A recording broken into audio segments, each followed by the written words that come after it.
नमस्कार। आज आप लोग को सिंगल फेज ट्रांसफार्मर में हम ये देखेंगे कि किस तरीके से इक्विवेलेंट सर्किट को हम ड्रा करते हैं। तो इक्विवेलेंट सर्किट की हमें रिक्वायरमेंट क्यों होता है? तो इक्विवेलेंट सर्किट की रिक्वायरमेंट हमें उस जगह पे होती है जब हमें आपका पावर हमें फाइंड करना हुआ, ट्रांसफार्मर का वोल्टेज रेगुलेशन फाइंड करना हुआ, एफिशिएंसी फाइंड करना हुआ। तो हम ये चाहते हैं कि जो भी आपके प्राइमरी और सेकेंडरी के जो पैरामीटर्स है जो दिख रहे हैं आपके, वो किसी न किसी एक साइड पूरे आ जाए। अगर जो एक साइड आ जाते हैं तो उसका इजीली हम वहां पर कितना आपका वोल्टेज ड्रॉप हो रहा है उस ट्रांसफार्मर में, कितनी आपका किस तरीके से उसका कितना आउटपुट आपका वोल्टेज रेगुलेशन या एफिशिएंसी हम ट्रांसफार्मर का कैसे फाइंड करेंगे। तो इनके लिए बहुत जरूरी होता है कि पैरामीटर जो होते हैं आपके प्राइमरी और सेकेंडरी वाइंडिंग के, वो दोनों के दोनों किसी एक साइड आ जाए। तो इसके लिए हम इक्विवेलेंट सर्किट ऑफ ट्रांसफार्मर हमें पढ़ना जरूरी है। तो यहाँ पे दिख रहा है कि ये आपका प्राइमरी साइड का पैरामीटर्स है, ये आपका सेकेंडरी साइड के पैरामीटर्स है। तो जिसमें प्राइमरी साइड के जो आपकी प्राइमरी वाइंडिंग आपका है, जिसके अंदर आपका ईएमएफ इंड्यूस हुआ है, इसके अंदर जो आपका इस वाइंडिंग का जो रेजिस्टेंस है वो R1 आपका ये रहा। जो लीकेज आपका रिएक्टेंस यहाँ पे हुआ था उसकी वैल्यू, लीकेज फ्लक्स की वजह से जो लीकेज रिएक्टेंस है वो आपका यहाँ है। और ये जो आपके जो कंपोनेंट्स हैं वो रिस्पॉन्सिबल है, जो मैंने आपका पिछले आपके वीडियो में बता दिया था कि ये जो रिस्पॉन्सिबल आपके ये वो कंपोनेंट है जिसके वजह से आपका ट्रांसफार्मर के कोर के अंदर कोर लॉसेस होता है, या फिर इसके अंदर जो आपका इस करंट की वजह से मैग्नेटाइजेशन होता है। यानी मैग्नेटाइजेशन मतलब जो आपका हमारा फ्लक्स आपका फ्लो करता है, ये इसके वजह से होता है। तो ये आपका कोर कंपोनेंट्स हो गया, और ये आपकी जो प्राइमरी वाइंडिंग है उसके अंदर जो पैरामीटर्स जो है वो हो गए। ऐसे सेकेंडरी साइड की जो पैरामीटर, जो सेकेंडरी साइड की जो आपकी वाइंडिंग है उसके अंदर का जो रेजिस्टेंस R2 है, और इसके अंदर जो लीकेज आपका रिएक्टेंस हो रहा है वो आपका ये रहा। और ये टर्मिनल है, इस टर्मिनल के क्लास जो लोड आपका लगा है उसके क्लास जो वोल्टेज आपका मिल रहा है वो V2 हो गया। तो हमारा मेन आपका ये होगा कि हम क्या करें कि इस सेकेंडरी के जितने भी पैरामीटर्स है उसको हम प्राइमरी साइड लेते हैं, ताकि हमारा ये सारे के सारे पैरामीटर्स अगर इस डायरेक्शन में इस साइड आ जाते हैं तो हम R को R के साथ, X को X के साथ कनेक्ट करके और एक यहाँ पे टोटल हम इम्पीडेंस फाइंड कर सकते हैं। तो इस सर्किट अगर जो एक साइड आ जाता है तो टोटल इम्पीडेंस अगर जो फाइंड हो जाए, टोटल वोल्टेज हमें पता ही है, टोटल करंट हमें पता ही है, तो इसके हेल्प से हम आपका इधर कितना आपका इनपुट आउटपुट कितना आपका मिल रहा है, ये सारे चीज हम फाइंड कर सकते हैं। और इसके हेल्प से हम आपका चाहे लॉसेस हो, वोल्टेज रेगुलेशन हो, या फिर हमारी एफिशिएंसी हो, ये सारे हम फाइंड कर सकते हैं। तो सबसे पहला हमारा ये रहेगा कि how to refer secondary side parameter to primary side parameter. तो हम देखते हैं।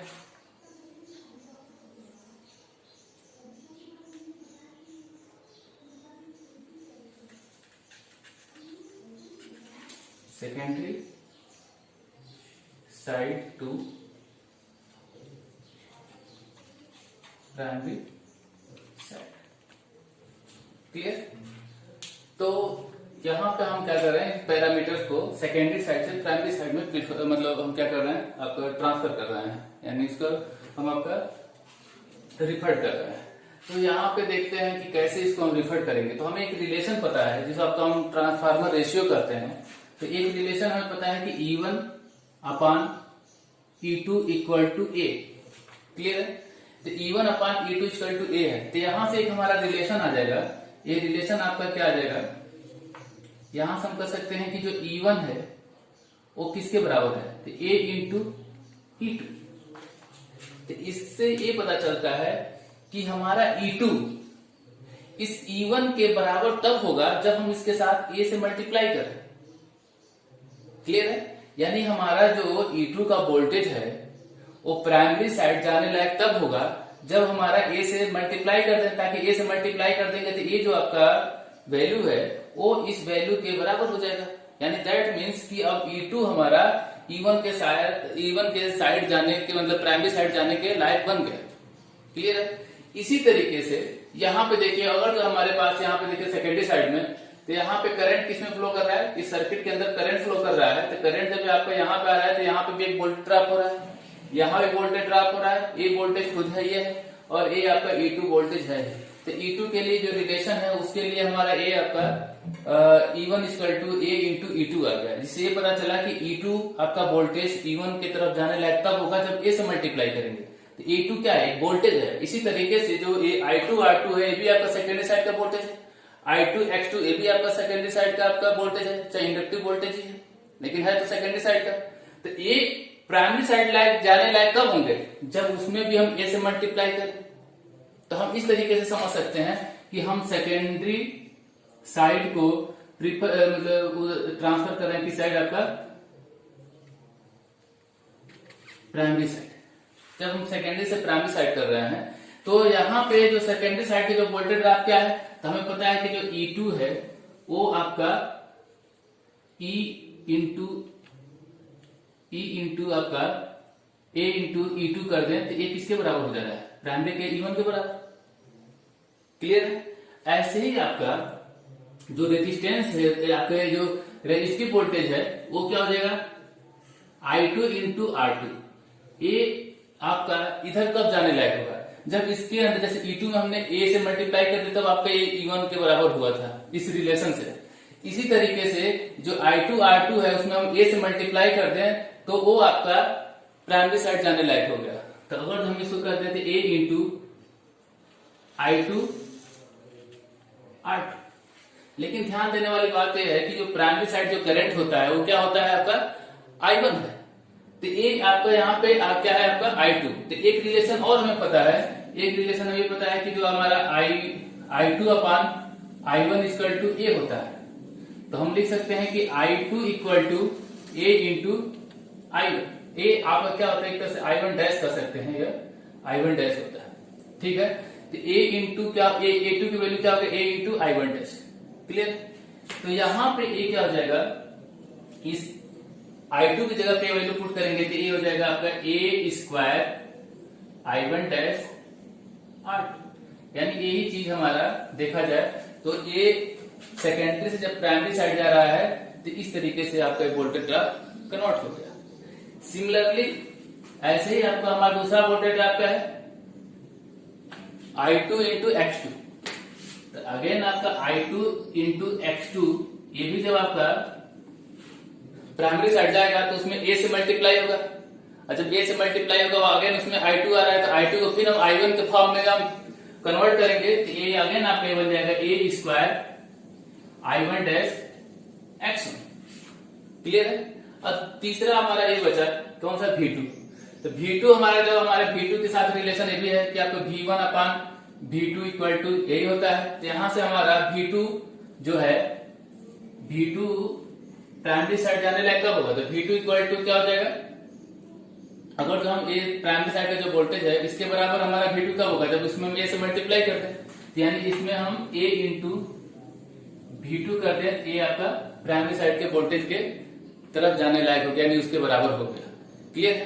तो इस चीज को ध्यान रखते हुए अब हम इसका दूसरा इक्विवेलेंट सर्किट हम ड्रा करते हैं। तो वो क्या होगा, जब हमारा ये पूरा का पूरा पैरामीटर्स इधर आ गया है। क्लियर है। तो इस चीज को हम ध्यान देते हुए हम इसको ड्रा कर रहे हैं।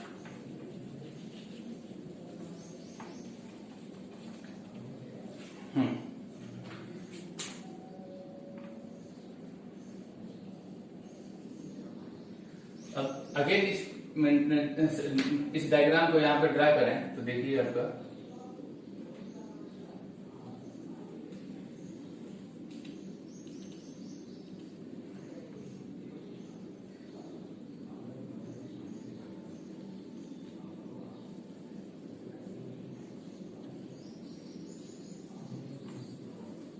ये तो था प्राइमरी साइड का। अब यहाँ पे ध्यान दीजिए, इस पॉइंट पे यहाँ पे जो करंट मान लीजिए क्या है, आपका I1 डैश है। अब यहाँ पे देखिए ये वाली जो वैल्यू है और इसके बीच में क्या रिलेशन है, तो हमारा E1 equal to A into V2 है। ये दोनों के दोनों पॉइंट एक ही जगह हम यहाँ मान लेते हैं, क्योंकि इसको जब हम इस साइड लेकर आएंगे तो ये वाले पोर्शन को हटा देंगे। तो हटा देंगे तो ये वाला जो वैल्यू है ये क्या हो जाएगा, E1 equal to A into E2 हो गया यहाँ। क्लियर है। यानी इन दोनों का जो कॉमन पॉइंट हमने ले लिया है, इस चीज को हटा दें, यानी इसको हम इधर लेके आ रहे हैं। जब इधर लेके आएंगे तो ये जितने भी आपके ए रेजिस्टेंस है और फिर उसके बाद से आपका इंडक्टेंस और ये आपका लोड हो गया, ये आपका पूरा आपका इक्विवेलेंट सर्किट आपका हो गया। कौन सा, जो हमने सेकेंडरी को प्राइमरी साइड रिफर कर दिया। तो यहाँ पे ध्यान दीजिए, इस वाले इसमें तो हमारा जो करंट आपका फ्लो कर रहा है वो क्या है आपका I1, ये आपका R1 है, ये आपका J आप X1 है, ये R0 हो गया, ये X0 हो गया, और ये इसमें जो करंट I0 है, ये IW और ये I म्यू। चूंकि यहाँ पे ध्यान दीजिए कि ये जो यहाँ से इधर का पोर्शन है ये तो आपका प्राइमरी साइड है, इसको तो हमें कोई आपका चेंजिंग इसके अंदर नहीं हुआ, लेकिन ये जो सेकेंडरी साइड के जब हम प्राइमरी साइड लेके आ रहे हैं तो इनके अंदर अब ये आपका अगर I2 R2 है तो आप इसमें कन्वर्ट हो गया है, I2 X2 है इस तरीके से कन्वर्ट हो गया है, ऐसे जो V2 है वो आपका A इंटू V2 हो जाएगा। तो यहाँ पे क्या हो जाएगा, ये वाला जो वोल्टेज है वो हो जाएगा आपका A इंटू V2 इसके पास, ठीक है, A इंटू V2 हो गया। अब यहाँ पे जो I2 R2 था, वो क्या हो गया I square I dash R2। तो यहाँ पे I जो है वो इसमें फ्लो कर रहा है, क्योंकि देखिए यहाँ पे I डैश है, तो ये चीज आपका जो करंट इसके अंदर यहाँ पे फ्लो कर रहा है वो क्या है I1 डैश। तो इस I1 डैश को यहाँ से हटा दो तो आपका क्या बचेगा, जो आप सॉरी यहाँ से I1 डैश हटा दो तो ये आपका I स्क्वायर R2। तो इस रेजिस्टेंस की वैल्यू क्या आ जाएगी, यानी अब ये रेजिस्टेंस जब आपका सेकेंडरी से प्राइमरी साइड आ गया तो ये बन गया आपका A स्क्वायर R2।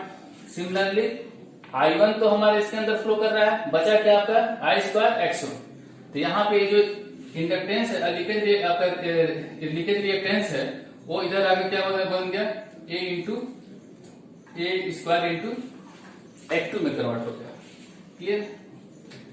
तो और यहाँ पे इस पॉइंट पे आपका जो वोल्टेज है वो आपका E1 और E2 में रिलेशन है, और ये जो V2 जब प्राइमरी सेकेंडरी से प्राइमरी साइड आ गया है तो A इंटू आपका V2 में आपका कन्वर्ट हो गया। सपोज करिए कि आपका ये जो Z मान लीजिए आपका ZL होता, तो ZL भी अगर जो आता तो इसी तरीके से A स्क्वायर के साथ ये भी हो जाता है कि आपका A स्क्वायर ZL हो जाता, क्योंकि ये भी आपका क्या है, एक आपका लोड की तरह से है, और इसमें आपका I से अगर I2 से मल्टीप्लाई होता तो I2 इंटू जेड, ये भी वोल्टेज होता है। तो वोल्टेज को जब हम सेकेंडरी से प्राइमरी साइड लेके आते हैं तो A स्क्वायर से इसमें मल्टीप्लाई हो जाएगा, तो ये भी आपका इस तरीके से कन्वर्ट हो गया। अब ये तो बन गया इक्विवेलेंट सर्किट आपका, जो इधर से और इधर ले गया, ये एक्चुअल आपका इक्विवेलेंट सर्किट है। लेकिन हमारा यहाँ पे काम नहीं चल पा रहा है, क्योंकि ये आपके जो आपके रेजिस्टेंस और आपका रिएक्टेंस है इस साइड है, और दूसरे साइड आपका ये रेजिस्टेंस और रिएक्टेंस इस साइड है। तो अगर तो हम इस पूरे चीज को इधर लेते हैं और ये दोनों के दोनों एक साथ हो जाए, तब आपस में इजीली इसको हम सीरीज में कनेक्ट कर देंगे, तो क्या हो जाए ए और ए आपस में सीरीज में रहेंगे, तो आर के साथ सीरीज में कनेक्ट हो जाएगा, और एक्स आपका X2 के साथ सीरीज में कनेक्ट हो जाएगा। तो इससे आपका टोटल इस साइड का हमारे क्या निकल जाएगा, इम्पीडेंस निकल जाएगा। इम्पीडेंस निकल गया तो हमारा इसके क्रॉस हमारा जो भी करंट जा रहा होगा, तो उस करंट और इम्पीडेंस के हेल्प से हम आपका टोटल आपका वोल्टेज यहाँ का रिलेशन, चाहे करंट का रिलेशन, चाहे इम्पीडेंस के साथ रिलेशन, वो हम आपका कर सकते हैं। तो अब हम देखते हैं तो इस वाले आपका इस इक्विवेलेंट सर्किट को हम आपका किस तरीके से अब इस पूरे पैरामीटर को इधर लेकर आते हैं। तो अगर हम इस पैरामीटर को इधर लेके आएंगे तो इसको हम कुछ एजम्पशन लेना पड़ता है, और उसके बाद से जो आपका इक्विवेलेंट सर्किट बनता है उसे हम कहते हैं अप्रोक्सीमेट इक्विवेलेंट सर्किट। क्या बोला जाएगा, अप्रोक्सीमेट इक्विवेलेंट सर्किट। तो अब उसके लिए देखते हैं, मैं चाह रहा हूं कि ये वाला जो पोर्शन आपका ये जो लिख रखा हूं इसको हम यहां से इरेज कर दें, तो वो आप क्या थोड़ा सा क्लियरली आपको उसको समझा सके।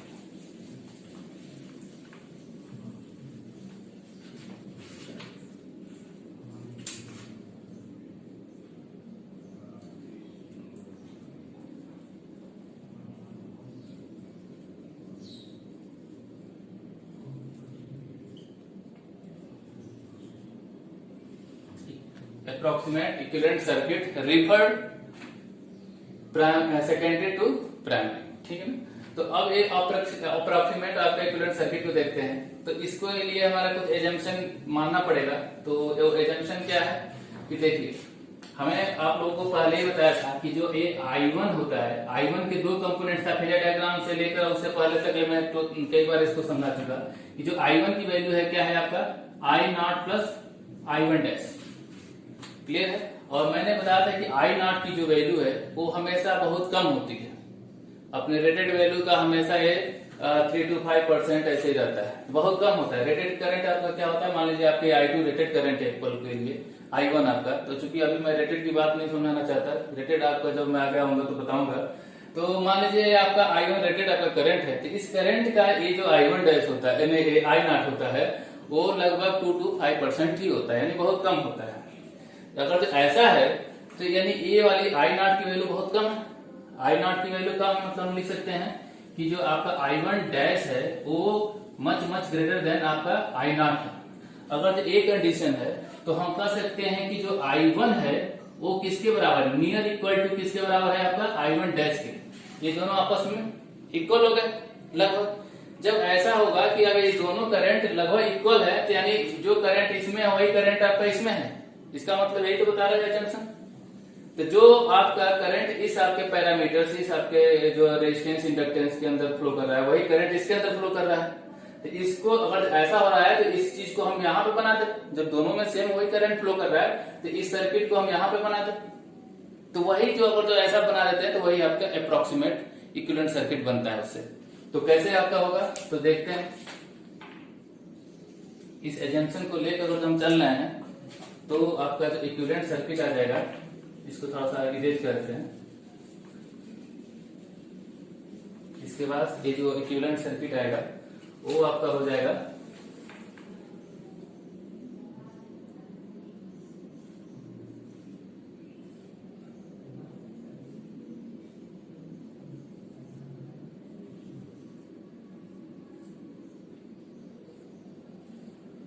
अब यहाँ पे हमारा ये जो R1 और आपका X1 है, इस साइड आ गया, तो यहाँ पे आपका ये R1 हो गया, ये आपका X1 है, और फिर उसके बाद से ये जो 2 पॉइंट ये जो इसके लिए है वो हो गया। फिर उसके बाद हम यहाँ पे आते हैं, तो ये आपका A² R2 है, और ये आपका जो इंडक्टेंस है ये किसकी वैल्यू है, A² आपका X2 है, और ये जो आपका लोड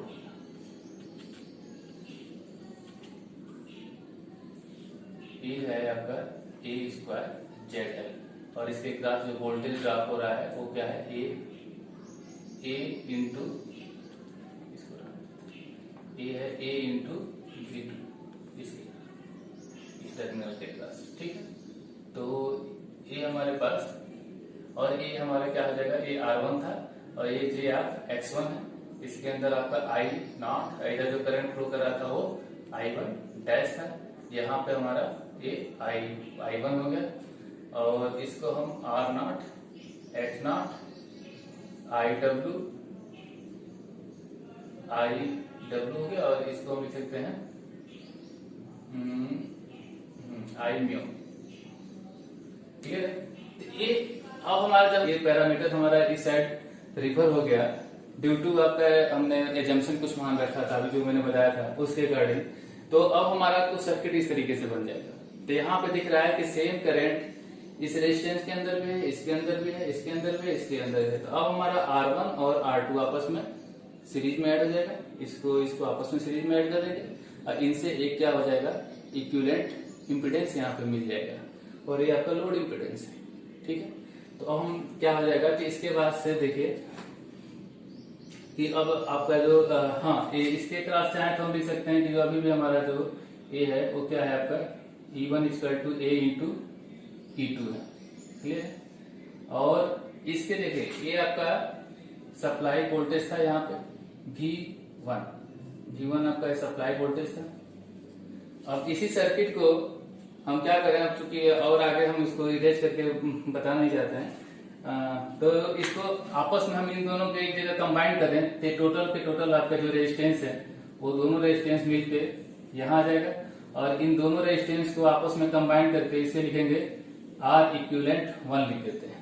और जो यहाँ पे आपका प्राइमरी साइड का आपका लीकेज रिएक्टेंस था और यहाँ का लीकेज रिएक्टेंस है, उनको आपस में एक जगह कंबाइन कर दें तो वो आपका हो जाएगा, यहाँ पे ये बन जाएगा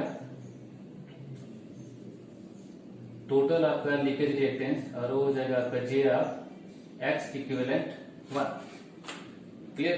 यानी दोनों रेजिस्टेंस को हमने ऐड कर दिया और दोनों आपका रिएक्टेंस को यहाँ पे ऐड कर दिया, तो यहाँ से बन गया। और इन दोनों के हेल्प से एक आपका आ जाएगा जेड इक्विवेलेंट 1। क्लियर है। अब यहाँ पे ध्यान देने वाली बात यह है कि ये जो आपका वोल्टेज है इन सब के पैरेलल में है, तो यहाँ पे भी वोल्टेज आपका V1 है, यानी यहाँ तक आपका कह सकते हो कि इस पॉइंट तक आपका जो वोल्टेज है वो क्या है, V1 ही है। तो हम कह सकते हैं कि ये जो वोल्टेज है आपका ये V1, वो V1 आपका यहाँ तक है। क्लियर। क्योंकि पैरेलल में आपका वोल्टेज है तो यहाँ इस टर्मिनल के क्रॉस भी वही वोल्टेज होगा V1। तो ये टोटल वोल्टेज आपका हो गया, टोटल करंट हमें पता चल गया, तो टोटल आपका और टोटल आपका इम्पीडेंस हमें पता चल गया। तो ये जो टोटल करंट की जो वैल्यू हम फाइंड कर लें तो इससे हम क्या निकालेंगे, अगर टोटल करंट निकल गया तो टोटल रेजिस्टेंस हमें पता ही है, तो कितना आपका ओमिक लॉसेस हो रहा है वो हम फाइंड कर सकते हैं, या फिर कितना आपका ये ड्रॉप हो रहा है वो निकल जाएगा, जिसके हेल्प से हम वोल्टेज रेगुलेशन फाइंड करते हैं, इफिशियंसी फाइंड कर सकते हैं, तमाम चीजें। ठीक है। तो ये सब चीजें हमारा फाइंड कब हो रहा है, जब हम ये करंट जो टोटल करंट है इस सर्किट का वो हम फाइंड कर ले रहे हैं। तो यहां पर हम लिख सकते हैं कि hair I1 dash equal to क्या हो जाएगा, V1 divide by Z equivalent 1 plus A square ZL। Clear. तो ये हमारा टोटल करंट इस सर्किट का हो गया, यानी हमने प्राइमरी, ये हमारा इक्विवेलेंट सर्किट है जो हमने रिफर नहीं किया था। जब रिफर कर दिया गया सेकेंडरी से प्राइमरी साइड, तो प्राइमरी साइड जब रिफर किया गया तो कुछ आपको इस तरीके से चेंजिंग आई, और किस तरीके से हुआ ये मैंने बताया था। और फिर उसके बाद से हम चाहते हैं कि ये जो आपके पैरामीटर्स हैं ये यहाँ अगर जो आ जाते हैं सीरीज में इनके, तो हम इनका एक जगह टोटल रेजिस्टेंस टोटल रिएक्टेंस बना देंगे या फाइंड कर लेंगे, और इसके हेल्प से इस सर्किट का टोटल जो आपका करंट है वो हम फाइंड कर लेंगे, और वो जो करंट I डैश की वैल्यू है वो हो जाएगा आपका V1 divide by Z equivalent plus A square ZL आएगा। क्लियर है। जहां पे आप लिख सकते हैं वेयर जो R इक्विवेलेंट 1 है उसकी वैल्यू क्या है, तो R1 प्लस ए स्क्वायर R2। ठीक है। जो दोनों रेजिस्टेंस को मैंने जोड़ के एक इक्विवेलेंट बनाया था, ऐसे ही आपका X इक्विवेलेंट 1 की जो वैल्यू क्या है, तो वो है X1 प्लस ए स्क्वायर X2। क्लियर है। तो इस तरीके से हमारा पूरा एक्सप्लेनेशन अगर यहां से यहां तक कर दिया गया, तो इसे हम कहेंगे equivalent circuit of single phase transformer. चूंकि रियल इसलिए लिया गया है कि रियल अगर तो यानी आपका ट्रांसफार्मर है, एक्चुअल ट्रांसफार्मर है, तो एक्चुअल ट्रांसफार्मर होगा तभी आपका ये हम जो भी वाइंडिंग का रेजिस्टेंस या लीकेज आपका रिएक्टेंस इन सबको शो करेंगे। अगर जो हम आइडियल लेके चलते तो ये चीज हमारा नहीं होता, ये चीज नहीं होता। ठीक है। तो फिर उसमें एजम्पशन करने की कोई जरूरत नहीं आती। तो ये हमने इसीलिए इसको रियल आपका सिंगल फेज ट्रांसफार्मर रखा गया है। सिमिलरली अगर सर्किट यही है और इसको हम इस पैरामीटर को प्राइमरी से सेकेंडरी की तरफ लेके जाएंगे, तो जो एजम्पशन हमने इनके लिए लिया था वो ठीक इसके अपोजिट हो जाएगा, जैसे कि हमें पता था। ऐसे ही सिमिलरली जब हम प्राइमरी से आपका सेकेंडरी साइड रिफर करते हैं तो उसके लिए एक बार देख लेते हैं।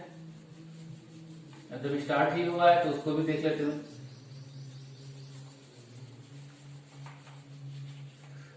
अब यहां पे आपका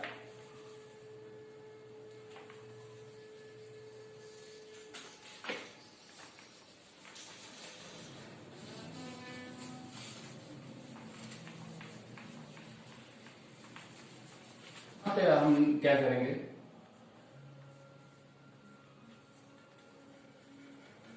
प्राइमरी टू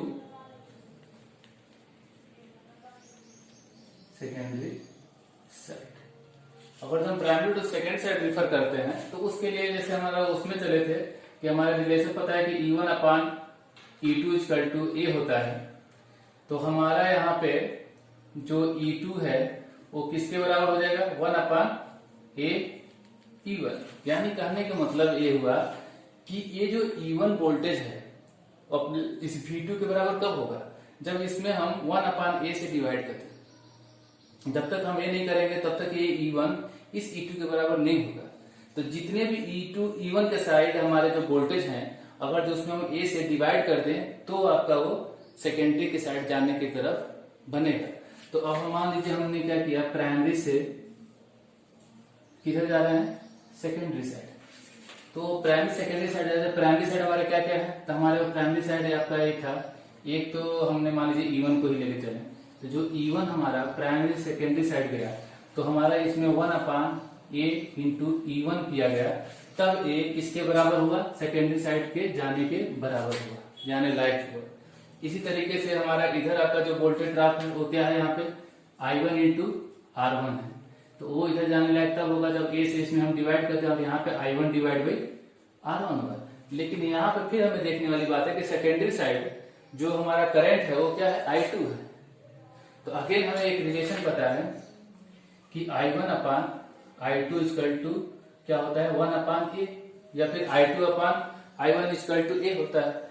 तो यहां से इस I1 की वैल्यू क्या हो जाएगी, I1 की वैल्यू हो जाएगी आपकी, इस I1 की वैल्यू को क्या करेंगे हम, यहां से इसको I2 की वैल्यू यहां लेते हैं, ये बन जाएगा रिलेशन। तो जहां I1 है वहां पे वैल्यू पुट करेंगे तो ये आपका बन जाएगा 1/a² I2 into R1। Clear. ऐसे ही आपका I1 इंटू X1 है, वो आपका इधर जाने के लायक का होगा जब हम a² से इसमें मल्टीप्लाई कर दें, तो ये आपका हो गया इस तरीके से। ठीक है।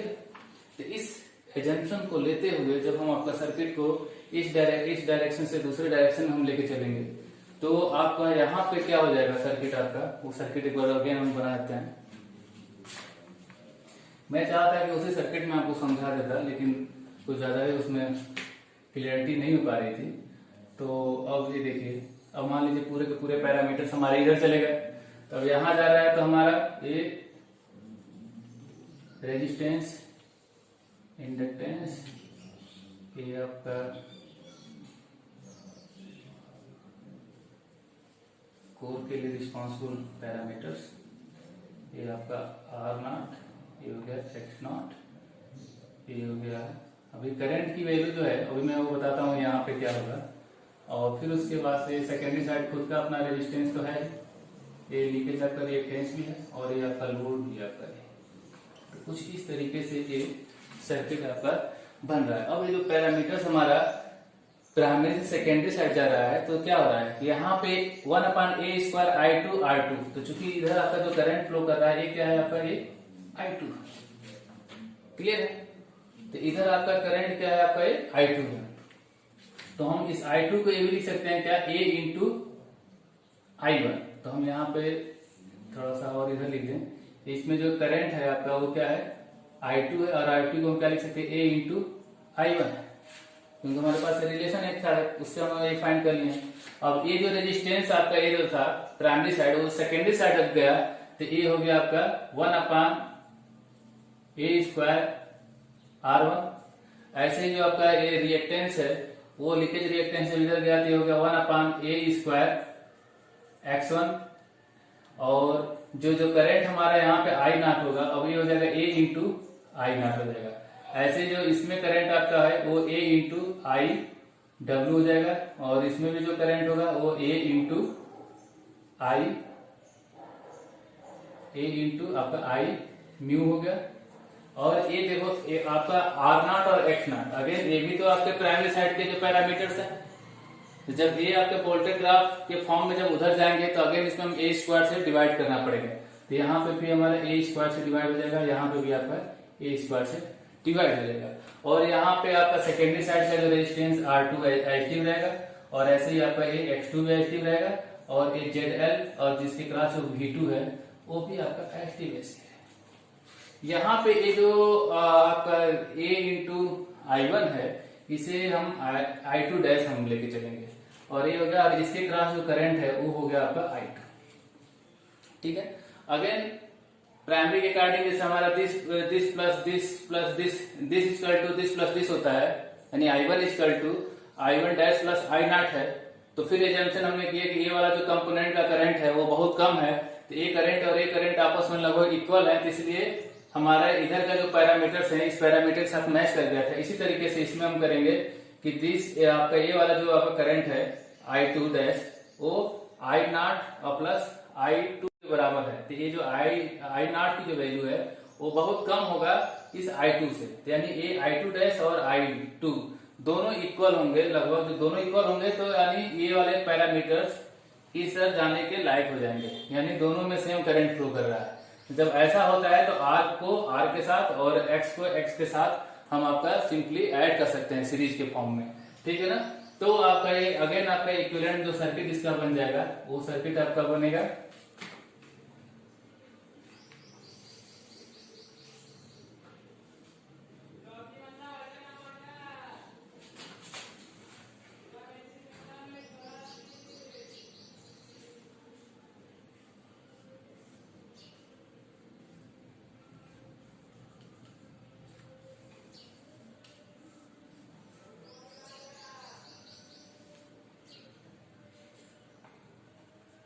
A into I naught, A into I W, A into I mu, and आपका A x naught by A square, A R naught by A square, और ये तो आपका I2 डैश था, इधर आपका A I2 है, क्लियर है। और यहाँ पे जो दोनों आपका जो रेजिस्टेंस है दिस एंड दिस आपका एक साइड आ जाता है, इससे मिलकर एक टोटल आपका इक्विवेलेंट रेजिस्टेंस बन जाता है, इसे हम I इक्विवेलेंट 2 कहेंगे, I इक्विवेलेंट 2 हो गया। ऐसे ही आपका ये रिएक्टेंस और ये रिएक्टेंस आपस में एक साइड आके सीरीज में कनेक्ट हो गए, तो ये हो जाएगा आपका यहाँ पे बन जाएगा ए एक्स इक्विवेलेंट 2 जे के फॉर्म में, और यहाँ पे आपका ए जेड एल है और ये आपका V2, क्लियर। यहाँ पे गौर करने वाली बात ये है कि जब प्राइमरी साइड का जो वोल्टेज जब इस साइड गया था, तो इस टर्मिनल के क्रॉस जो हमारा जो वोल्टेज होगा, वो वोल्टेज क्या हो जाएगा, वो वोल्टेज हो जाएगा V1 डिवाइड बाई आपका A1। ये V1 डिवाइड बाई A1 किसके बराबर है, तो ये E2 के बराबर, क्लियर है। और थोड़ा सा एक चीज मैं और आप लोगों को क्लियर कराना चाहता हूं, पर ये पूरे के पूरे पैरामीटर्स इधर चले गए, तो हमारा जो V1 है वो किसके बराबर हो गया, E1, और E1 और E2 में क्या रिलेशन है, तो E1 और E2 में रिलेशन है कि E2 equal to E1 upon A1, यानी E2 equal to E1 upon A, और E1 हमारा E1 किसके बराबर हो गया है, V1 के बराबर। क्या क्यों, ये पूरा पैरामीटर्स आपका सेकेंडरी साइड चला गया है, तो इसीलिए हम यहाँ पे E2 equal to V1 upon A लिख सकते हैं, क्लियर है। तो जब आपका ये वाला पॉइंट ये है, तो यहाँ पे भी जो वोल्टेज होगा वो भी आपका क्या हो जाएगा, यहाँ का वोल्टेज,